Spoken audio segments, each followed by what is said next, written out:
Hello and welcome back to another episode of Stu's Reviews. So today we're going to take a look at this, the Amazfit Bip, and this, the Mi Band 3. And I'm going to help you decide which one is the right one for you and help you decide which one you should buy.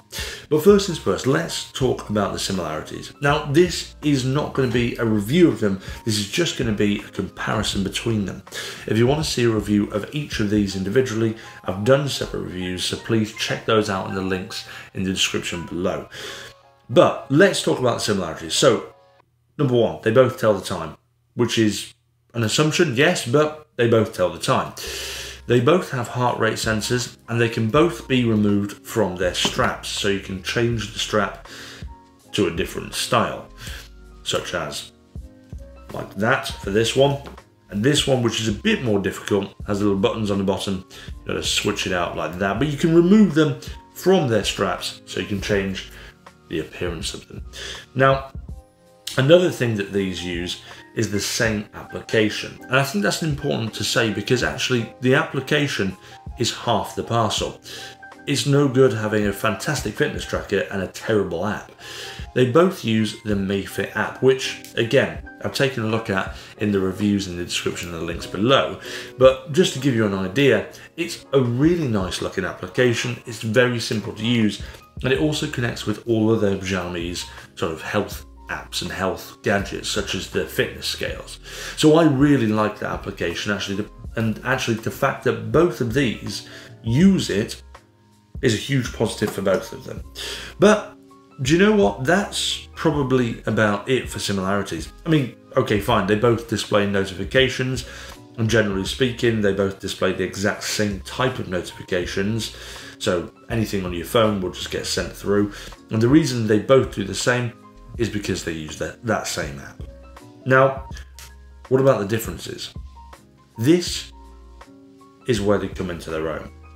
Okay, so the Bip has a bunch of features that the Mi Band 3 doesn't have, and the Mi Band 3 has a bunch of features that the Bip doesn't have.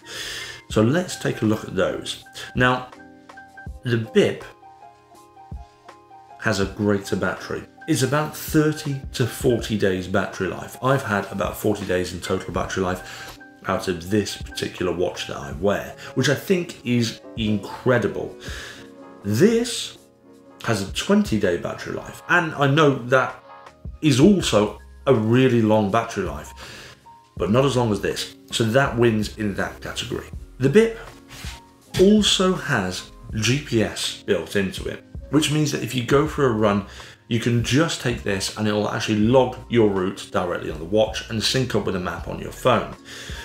So that's a really important feature for people who potentially do a lot of running or walking and want to know what route they've taken. This, however, does not have GPS built in, which means that if you want to log where you've been, you have to take your phone with you, because if you record the activity on your phone, it records the GPS because it uses the phone's GPS in the Mi Fit app. This will do it on its own, so you don't need to take your phone with you, you can leave that at home. This looks like a normal watch, and I think it suits a few different locations. If you're out for a run, fine, it looks like a fitness tracker watch thing. If you're out for a dinner, it looks a bit more like a watch. And I think this looks similar to a sort of Casio design. It's quite simple, it's quite elegant in a way, but it allows you to put different straps on. Now, this is a benefit that this doesn't have. With this, you're limited to Mi Band 3 straps only. You can't walk into a watch store and buy a strap off the shelf and fit it to it. This, however, you can. It uses, I think, 22mm watch straps, which means any watch strap will work. That is cool because it means that you can add elegant watch straps such as this leather one and make it look a little bit more like a daily watch rather than a fitness tracker. So that is a big positive in my books. This also allows you to do a few more things as well, such as Alipay. Now, I know that's not that relevant in the Western world, but certainly in Asia, Alipay is a massive thing, and this has Alipay and brings it to the watch. So that's really, really important for the people that use Alipay out there. Like I said to you guys from the Western world, that probably means nothing to you at all. Now, enough about the Bip for now. Let's move on to the Mi Band 3. So, okay, we've just spoken about a load of features that this has. Now, what about this? Well, one of the first and biggest things that I like about this is that it has a waterproof rating of 5 AT, I think. Hold on, let me just double check that. Its rating is 5 ATM, and that is equivalent of about 40 meters submergible in water. This means you can take it for a swim, whereas the Amazfit Bip, I'm very sad to say, is only IP68, which means you can wash your hands, potentially take it in the shower, get it wet in the rain, but if you go swimming with it, it's very, very likely to get broken, which is a big shame. But never mind. Moving back to the benefits of this. This is cheaper. This comes to about £20 to £30, which is a very good price, if I don't say so myself, for such a good fitness tracker. This is about 50 to 60. Yes, it does a couple more things, but this also has a few other features that this doesn't have. It is a bit more expensive.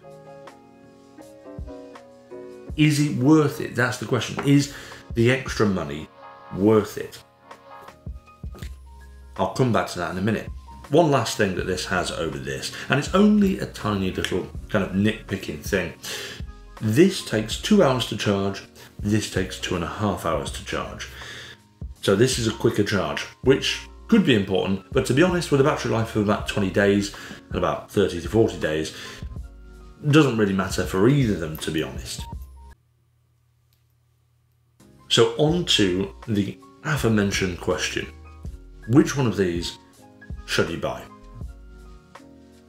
And the answer, you're going to hate me for this, is up to you. But let me tell you this. This is my daily watch. This is the one I wear every single day. And there is a very good reason for it. Despite this being a fantastic fitness tracker, it is just that. It's a fitness tracker with some smart functionality. This feels like a smartwatch with very basic functionality. Think of it as the Casio smartwatches. And I really like that. I think for me it suits my style more. Something that looks a bit more elegant. It can suit a few more kind of appearances, whether or not I go for a run, or whether or not I, let's say, go to dinner, like I said earlier. This, however, really does look like a fitness tracker. So if you are into your fitness, and that's all you're really into, and you just want to record your runs and record your steps, and you want something a bit cheaper, 20 or 30 quid is really, really good price for this. But if you're interested in something that's going to be a little bit more elegant, and in my eyes, potentially a little bit more versatile, this wins it hands down for me. And I'll leave a link in the description so you can check this out and the cheapest place to get it yourself. Guys, if you liked the video, don't forget to hit that like and subscribe, and I'll see you back for another episode of Stu's Reviews soon.